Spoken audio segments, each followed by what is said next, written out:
আসসালামু আলাইকুম। আমরা গতকালের রাজধানীতে দেখলাম নারীর ডাকে মৈত্রী যাত্রা একটা কর্মসূচি।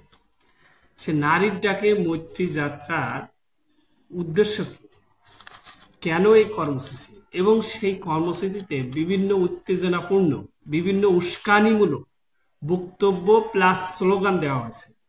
তো আমরা এটা আমাদের মুখের কথা বলে আমরা দরকার নেই, আমরা একটা ভিডিও দেখে আসি। ভিডিও দেখার পরে আমরা এটা নিয়ে আলোচনা করব। তো আমাদের হচ্ছে ইয়া করতেছে। আমি লাইক এখান দিয়ে হেঁটে যাবো, আপনি নিরাপত্তা দিতে পারবেন আমার, যে কেউ বোম মারে উড়াই দেবে না? আমি তো হেঁটে আসিনি, আমি তো উবার ক্যারি করে আসছি। আমার কথা হচ্ছে আমি যে এখান থেকে হেঁটে যাবো, আমার যে নিরাপদ, আমাকে যে কেউ বোম মারবে না সেটা গ্যারান্টি আপনি দিতে পারবেন? একটা পুরুষ হেঁটে যাবে। ভিডিওটা দেখলাম, এখানে একজন নারীবাদী, উনি নারীর কণ্ঠস্বর, আহ, উনি কি বলছে, উনি বলছে যে উনার উপর যদি হামলা হয়, বোমা হামলা, স্পেসিফিক ভাবে বোমার কথা উল্লেখ করছে, তাহলে কে নিরাপত্তা দেবে?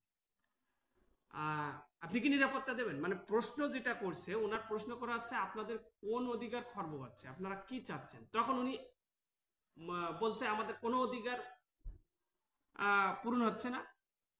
আমি যদি এখন হেঁটে যাই, বোমা হামলা হবে, এই নিরাপত্তা কি আপনি দিতে পারবেন? মানে এই নিরাপত্তাটা তো সবার ক্ষেত্রে সমান, ওনার ক্ষেত্রে শুধু একা না। তাহলে উনি যদি এতদিন বাংলাদেশে থেকে, এর আগে ওনারা প্রোগ্রাম করছে এই ধরনের উস্কানিমূলক প্রোগ্রাম, তাহলে কেউ কোনো বোমা হামলা করলো না, ওনারা তাহলে কি ইন্ডিকেট করছে, কি বোঝাতে চাচ্ছে? আসলে ওনারা উস্কানি দিচ্ছে যে কেউ যেন ওদের উপর হামলা করুক, সেই হামলাকে কেন্দ্র করে ওরা সারা বিশ্বকে জানাবে বাংলাদেশে নারীরা অরক্ষিত, নারীদের কোনো অধিকার এখানে রক্ষা করা আছে, নারীদের অধিকারকে খর্ব করা আছে, মানবাধিকারের খর্ব করা আছে। এই জিনিসগুলো ওরা হাইলাইটস করবে এবং এই সরকারকে অস্থিতিশীল করবে, এই দেশকে একটা জঙ্গি রাষ্ট্র পরিণত করার জন্য একটা ষড়যন্ত্র মাত্র ওদের। এদের কথাগুলো বললে সেটা দেখলে বোঝা যায় যে যদি কেউ হামলা করে, ওরা নিজেরাও হামলা। ও হ্যাঁ, যেটা বলছিলাম যে ওরা যেহেতু বারবার হামলার কথা বলছে, এখন দেখেন আমাদের বাংলাদেশের শান্তিপ্রিয় মানুষ, দেশপ্রেমিক মানুষ, কেউ ওদের উপর হামলা করবে না, এটা আমার বিশ্বাস। যদি হামলা করতো, মানে শেখ হাসিনার আমলে যে জঙ্গি নাটকের কাহিনী ছিল, সেই জঙ্গি যদি আসলেই দেশে থাকতেছে, এই ৮-৯ মাস ইউনিট সরকারের আমলে আমাদের পুলিশ সিস্টেমটা একটু দুর্বল আছে, পুলিশ কাজ করতেছে না, যেহেতু ওই মাফিয়া রানী নিয়োগকৃত পুলিশ কাজ করছে না, তাহলে তো জঙ্গিরা এখনই উত্থান বেশি হতো। কই একটাও তো জঙ্গি হামলা হয়নি এই ৯ মাসে। তার মানে জঙ্গি এদেশে কখনো ছিল না, এটা হলো শেখ হাসিনার বানানো জঙ্গি, আর শেখ হাসিনার যে প্রেতাত্মা এজেন্ট গুলো, এইগুলো থেকে গেছে। এরাও এই উস্কানিমূলক বক্তব্য দিয়ে এই জঙ্গি রাষ্ট্র করার একটা পাইকার।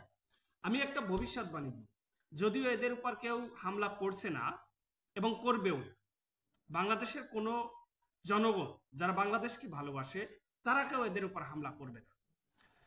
তবে তাহলে এরা কি করবে? এরা নিজেরাই নিজেদের উপর হামলা করে, যেটা শেখ হাসিনাও করত।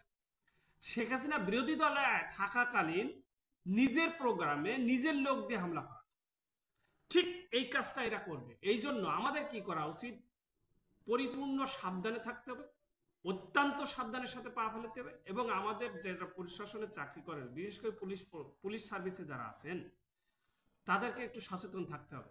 যদি এদের উপর কোনো হামলা হয়, সঠিকভাবে তদন্ত করতে হবে।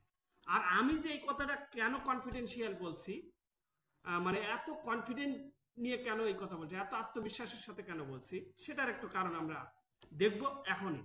আর একটা ভিডিও আমরা দেখে আসি।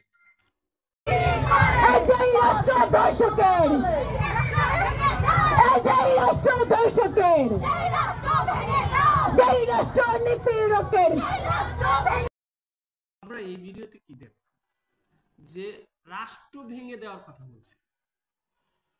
একটা জিনিস চিন্তা করেন, কোন ব্যক্তি রাষ্ট্রের বিরুদ্ধে আন্দোলন করতে পারে না, রাষ্ট্রের বিরুদ্ধে কখনো কোনো আন্দোলন হয় না। রাষ্ট্র একটা বিমূর্ত ধারণা, রাষ্ট্র একটা বিশাল শক্তিশালী জিনিস, এর বিরুদ্ধে কখনো কোনো আন্দোলন হয় না। এর বিরুদ্ধে আন্দোলন করা মানে সে রাষ্ট্রদ্রোহী মামলা করা। তাহলে আপনি আন্দোলন করবেন কার বিরুদ্ধে? আন্দোলন করবেন আপনি সরকারের বিরুদ্ধে, যে বর্তমান যে ইন্টারিম গভর্নমেন্ট আছে, আপনি এর বিরুদ্ধে আন্দোলন করতে পারেন। আপনি তো রাষ্ট্র ভেঙে দেওয়ার কথা বলতে পারেন না। রাষ্ট্র ভেঙে দেওয়ার কথা কিসের ইঙ্গিত দেয়, এটাও আমি একটু বলছি। তবে আপনাকে যেটা বলি, এদের স্লোগানটা কেমন ছিল। যে যে রাষ্ট্রে ধর্ষকের সেই রাষ্ট্র ভেঙে দাও, সেই রাষ্ট্রের প্রয়োজন নেই। মানে আপনি বলতে পারতেন যে সরকারের বিরুদ্ধে অহরহ কথা বলেন, এটা কোনো সমস্যা নেই, কিন্তু আপনি রাষ্ট্রের বিরুদ্ধে সরাসরি কথা বলছেন, তার মানে আপনি রাষ্ট্রদ্রোহী মামলা পড়ে গেছে, অলরেডি পড়ে গেছে। এখানে রাষ্ট্রদ্রোহী মামলা তার বিরুদ্ধে করা অবশ্যই উচিত। তাহলে এদের উদ্দেশ্যটা আসলে কি? যখন রাষ্ট্র ভেঙে দেওয়ার কথা, এদের উদ্দেশ্য ওই যে অখণ্ড ভারত করার উদ্দেশ্য। আসলে এর পিছনে আমার কি যুক্তি আছে আমি একটু দেখে আসি। যারা এই আন্দোলন করছে তাদের অধিকাংশ লোকজন দেখেন বাংলাদেশ ছাত্র ইউনিয়নের উদিসি কার দ্বারা ডিরেক্টেড? ইন্ডিয়া থেকে ডিরেক্টেড, ইন্ডিয়া থেকে পরিচালিত, ইন্ডিয়ার এজেন্ডা বাস্তবায়ন করা। তারপর হিল উইমেন্স ফেডারেশন, তারপর আদিবাসী ইউনিয়ন, সমাজতান্ত্রিক মহিলা ফোরাম, তারপরে আপনার ছাত্র ফ্রন্ট, সমাজতান্ত্রিক ছাত্র ফ্রন্ট। এই সংগঠনগুলো কি? এই সংগঠনগুলো সব ইন্ডিয়া থেকে পরিচালিত হয়। এর আরেকটা প্রমাণ আপনাদের আমি দেখাই যে এই যে স্লোগানের ধরনটা, আপনারা যে ভিডিও দেখলেন, স্লোগানের ধরনটা দেখে পশ্চিমবাংলার সাথে একটু মিল আছে, একটা কালচারাল মিল আছে। যদিও পশ্চিমবাংলা আমাদের বাংলার একটু সামান্যতম কিছুটা কালচারাল মিল আছে, কিন্তু এদের কথার টোন ঠিক ওই দিকে চলে যায়। আমাদের সাথে পশ্চিম বাংলার কথার টোন কিন্তু ভিন্ন। তাহলে এখানের সরাসরি রাষ্ট্রের বিরুদ্ধে বিদ্রোহ ঘোষণা করছে। এর উদ্দেশ্যটা আছে ওই যে অখণ্ডিত ভারত মাতা তৈরি করতে চায়, এর সাথে এদের কানেক্টেড আছে। আমরা এর আরেকটা প্রমাণ একটু দেখে আসি, কয়েকটা স্ক্রিনশট, কয়েকটা ছবি দেখে। কাটেন